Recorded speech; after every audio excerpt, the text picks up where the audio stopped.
Bonjour tout le monde, chers Ivoiriens, chères Ivoiriennes, bonjour, la diaspora, bonjour à tout le monde, bonjour à toutes les personnes qui me suivent aussi, les Ivoiriens, les Français, les Australiens, les Américains, les Canadiens, les Congolais, les Rwandais, les Sénégalais, voilà, l'Afrique, tout le monde, bonjour à tous, voilà, et puis je sais pas, peut-être s'il y a des gens aussi au Japon ou en Chine également qui me suivent, bienvenue.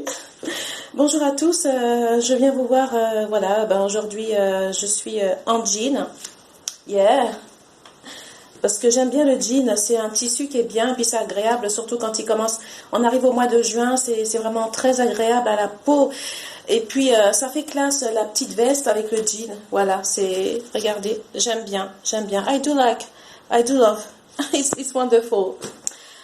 Donc, ok, alors aujourd'hui, je venais parler vraiment à la Côte d'Ivoire, parce que c'est vrai que nous avons traversé des moments difficiles depuis très longtemps.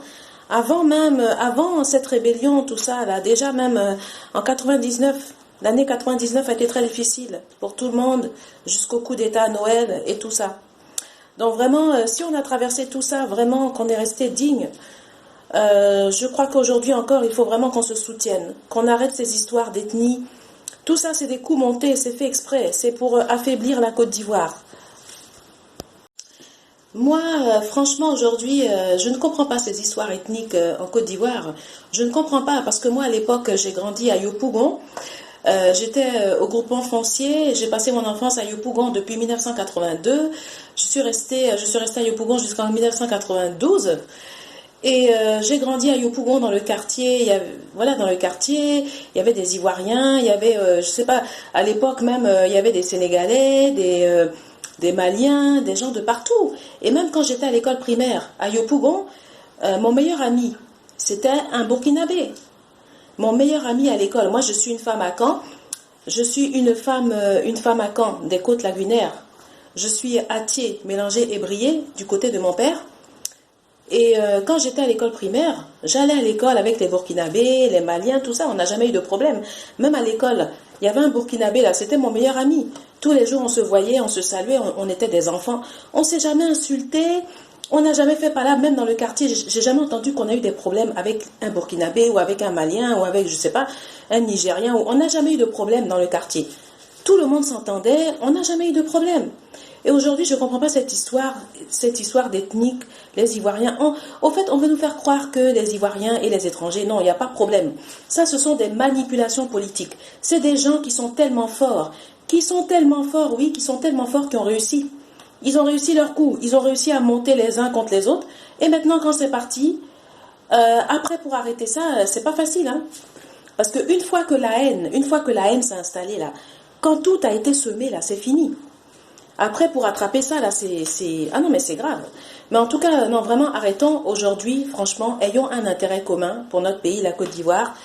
Et ce qu'il faut, c'est se renforcer autour du drapeau ivoirien, se renforcer autour de la Côte d'Ivoire et arrêter de se diviser, arrêter ces histoires-là, ces montages qu'on continue à alimenter, ces histoires ethniques-là. Ça, ce sont des montages aujourd'hui qui ne doivent même plus exister. Donc aujourd'hui, notre travail maintenant, ça va être vraiment d'éradiquer tous ces montages-là, ces histoires montées de toutes pièces pour diviser les gens. Franchement, il ne faut plus que ça prenne place, au fait. Moi, je me demande si même au temps du président Félix Houphouët-Boigny, parce que j'ai vécu en Côte d'Ivoire aussi au temps du président Félix Houphouët-Boigny, je me demande même si c'était pas mieux au temps où Houphouët était président. Parce que au temps où Houphouët-Boigny était président, il y avait la paix en Côte d'Ivoire. Les gens se parlaient, les gens de partout se parlaient. Chacun mangeait à sa faim. Même l'Ivoirien qui gagnait pas beaucoup d'argent, il pouvait fêter Noël. Il avait quand même son argent pour fêter. Mais maintenant, je crois qu'après Houphouët-Boigny, c'est juste pas possible, quoi. Alors il y a des gens qui ont dit ouais, après l'indépendance, Félix Houphouët-Boigny est resté avec la France, soi-disant, il n'a pas coupé avec la France. Mais vous savez, l'indépendance de la Côte d'Ivoire, c'était en 1960.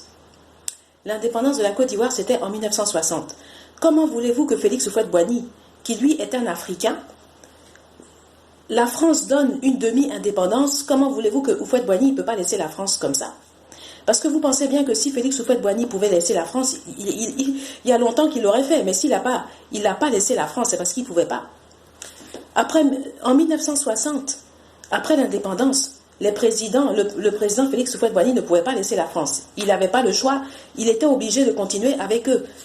Il n'avait pas le choix. Donc les gens qui viennent critiquer, qui viennent faire des histoires, ouais, parce que Houphouët-Boigny, il est resté avec les Français.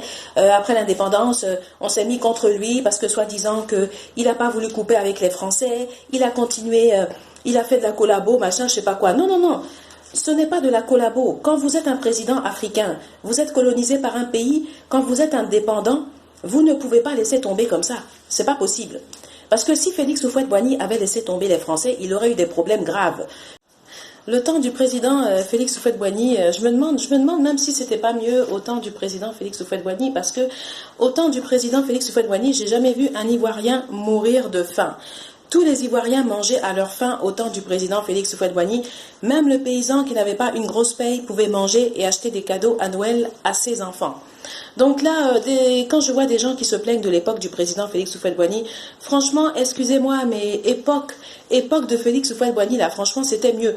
Moi, franchement, si je devais retourner, je suis prête à retourner à l'époque de Félix Houphouët-Boigny, parce que cette époque de Côte d'Ivoire, là, c'est juste pas possible.